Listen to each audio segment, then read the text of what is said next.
Thank you, Satish, and thank you all of you for coming. I am not in the St. Paul Almanac, but I live in St. Paul, and actually I live right by your poem in the sidewalk. I walk by the Life magazines as shin guards all the time. Cool coincidence. So, this is a piece that I wrote a while ago, and it's kind of no longer true, but it was at the time. But it's a good Sunday morning piece, I feel like, or Sunday afternoon as it is. And I don't think I've ever read it out loud, so we'll see how it goes. But it's called Holy Roller. I guess you can say I've been born again. I used to go regularly as a kid, usually with my family or sometimes with friends, but I quit at some point around middle school. I honestly don't remember at what age, why, or if I regretted it at the time. I never made a conscious decision to give it up. It just fell victim to a phasing out of activities from my childhood. Everyone I knew stopped going eventually.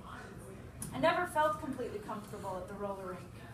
Everyone else seemed better at it than I ever was, so certain of their abilities, unwavering in the belief they would not fall. They had a faith I couldn't access, no matter how much I practiced.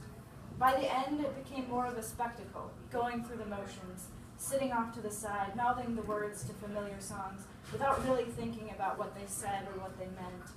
By the end loomed inevitable. I never went in high school or college. Other activities always took precedence. Too busy became my excuse.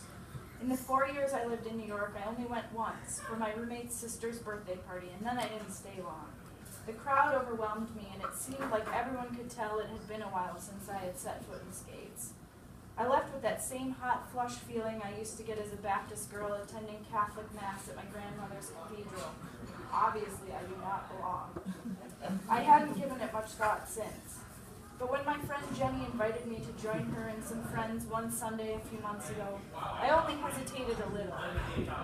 It seemed like the answer to my recent desire of returning to a former self, a younger self, the one who believed unabashedly in something larger than herself, the one who laughed without restraint, the one who did not need to win because she just needed a swimming pool. I wanted to get back to the girl who had her 8th birthday party at Molten Skate America. Roller Garden, Sunday morning, 10 a.m. Everyone gathers to skate counterclockwise in a circle. Latecomers do not have to sit in the back, do not find themselves greeted with glares, a deep sighing reluctance to scoot over, to share a hymnal. No one swarms a newcomer eager to convert. This place welcomes everyone in an understated way. Show up, pay, skate. No one talks about politics or lifestyle choices. No one overtly judges. People with dyed black hair, tattoos, and piercings skate alongside old men in Bermuda shorts and a gray-haired woman who looks like a 70s sitcom mom, Carol Brady or Shirley Partridge in jeans and pristine white lace-up skates. Young people wearing ripped jeans try new tricks in the center, while a man in his 60s with a bushy beard and glasses spins in small ovals along the outside, practicing his singular signature move. You can do just about anything here. But don't think for 1 second they don't have rules. More skate policies exist than there are commandments, although there are similarities between the two. No foul language permitted. Skaters shall conduct themselves as ladies and gentlemen. My favorite policy, don't skate into the person in front of you. Most weekends we carpool. Whatever vehicle we are in, merging with the sparse weekend traffic, headed east down 394 on a Sunday morning. Coffee and speculative chit-chat waking us up. Cecilia, Jenny's white-haired but youthful middle-aged professor, and her blonde mini-me daughter Daly often join us. Their voices so similar they are indistinguishable to my early morning ears. Kate rounds out our group, her coppery hair usually pulled back in a bouncy ponytail, knee socks hinting at her soccer player agility. Do you think the sisters will be there? Someone will ask. Probably. They haven't missed a session yet. Or, I hope Stanley comes. I love it when he twirls. We gossip like biddies, naming the regulars and speculating about their lives outside the rink. Jenny wrote a poem giving them all backstories full of emotional affairs, failed stardom, lost youths. I almost don't want to get to know the actual people. Their real stories will likely include stable marriages, trips to the dentist, jobs at the grocery store. This is a place of personal time, of quiet reveling, of reverence. Everyone has different reasons for coming. Some really dig the music, sung by a black man in a pulpit whose voice both soothing and energizing, like an orange opening somewhere inside of yourself. Old R&B classics and new pop hits provide the melody for this spiritual occasion. They play CeeLo Green. They play The Wanderer. They always play Spirit in the Sky. Others engage in the public display of their private love, the only time in the week they can show off and commune with other skaters. Someone even brings donuts to go with the morning fellowship, as if this truly is a congregation. Cecilia and Daly do it for the exercise.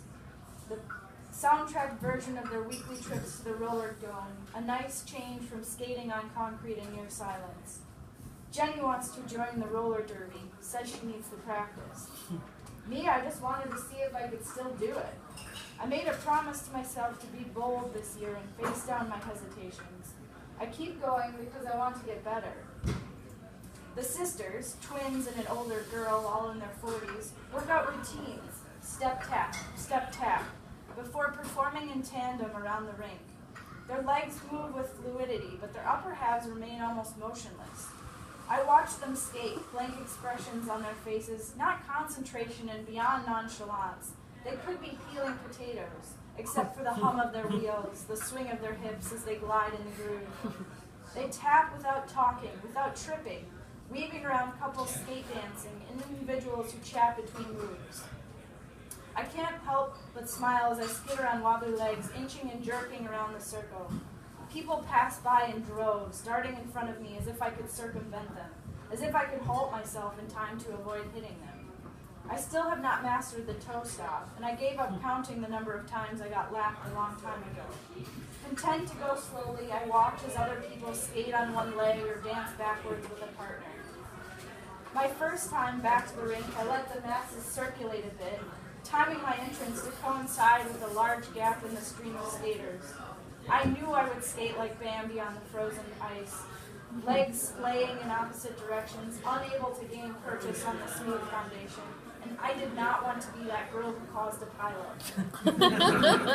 I made it a few laps without falling and started to feel good about my gained speed when a man wearing a cut-off denim button-down shirt over a t-shirt skated past.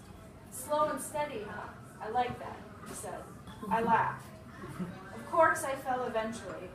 I made it perhaps a dozen trips to roller garden and back before thudding down hard on my tush, legs splaying out on either side, feet sliding around in two big skates with loose wheels and poor traction.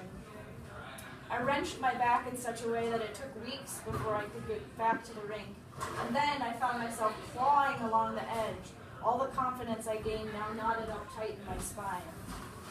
I will never skate fast without fear.